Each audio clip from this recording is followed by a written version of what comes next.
if we go back to this idea of potentially going for individual lets rather than joint and several contracts. Mm. So I think some people are thinking, okay, that might be a bit simpler to have an individual let because one person can't basically end the whole tenancy.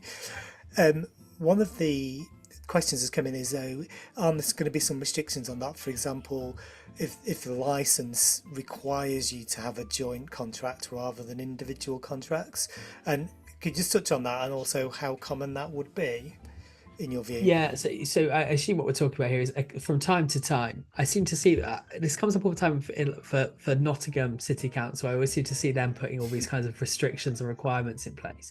But I'm sure other councils have their own favourite clauses to put in. Um, Ultimately, if some third party who has the power to penalise you, for example, a local authority, says that you have to have certain provisions in your contract, you cannot create roomlets, you can only do it this way, then I think you're going to have to go with the flow on that one. Um, it's up to you to decide if you want to challenge that, but I think that does restrict your choice, and in that sense, if you've only got a choice of two, the choice has been made for you, hasn't it? Yeah.